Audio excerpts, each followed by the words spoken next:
what do you see with your generation in terms of the different jobs that your friends are in after they're graduating? What do you notice that's a generation? I think I'm lucky enough. All my friends are ambitious. They're doing whatever they need to do. And most of my friends are in finance. So maybe that's one reason why I'm interested in finance. I think one of the biggest issues is when we're in college, we didn't really learn a lot about finance, especially when it comes to personal finance. So, if I would love for you to touch on that, like what a retirement account is, how this credit works, what are the different type of retirement account, how to invest, what to invest on a podcast. So do you feel that in school, is it that you didn't learn about personal finance, or it wasn't available to you guys? Was it not important? Like what is it that was happening with your education that you feel that maybe was missing?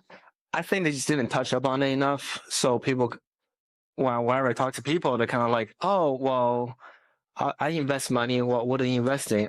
Just regular stock, or if I ask my friends, hey, what are the different type of retirement account? They can't even say it because nobody ever learned in school unless maybe in a finance major or accounting major. Anybody else, they didn't really have access to those. So within accounting and finance, we do learn a lot of finance stuff, but you have to go beyond the books, right? Yes. So a lot of the experiences that I've had with money, because I live in a world where we do have a wide array of people with the background in finance, but they don't have intentional money habits. Right. So one of the things that is universal is understanding your motivation, your mindset, and then the mechanics. So I think all three of those are missing. So motivation means what is it that you're working towards? Work smarter, not harder, or work harder until you can work smarter, kind of thing. Then the mindset is we need to understand where your mindset from money comes from, right? So both you and I have an immigrant mentality mindset that we grew up with. And we learned certain things at home. And a lot of the times for me, what I learned about immigrants that actually came from another country, right, like our parents, is they believe in the deprivation mindset. So it's like they're going to save up like a squirrel, put everything away. They might not want to go on a vacation, or they're not going to go on a vacation because they're afraid that money could be used for something else. right. Or, and they save. They're good savers. Yes. Immigrants are. Yes, they are. Savers. Yes, they are.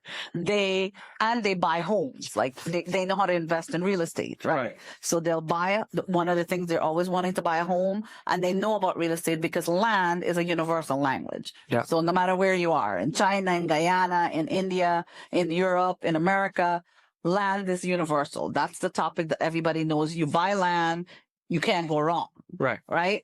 But they don't understand financial markets. So although they're going to be saving, so let's say they want to save up $10,000, they're going to put that away, like whether it's under the mattress or like in a corner somewhere. They're not going to invest it and have it grow. Right.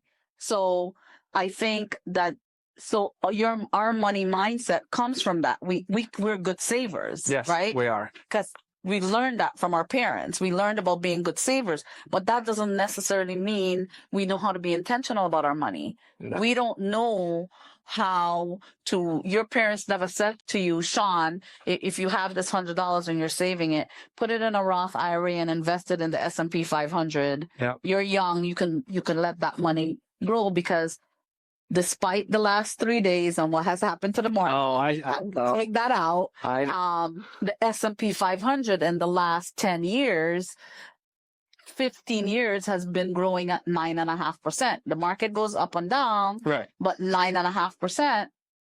You're an investor. You're not a trader. Yeah. So, but our parents, that's not something that they did. They actually saved their 2 cents.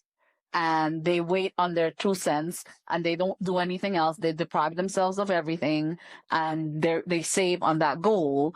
Where you and I come in, I commend that, right? I commend our parents for doing that. Yes. because they know how to do that. That's great. Most Americans don't know how to do that. No. They don't even know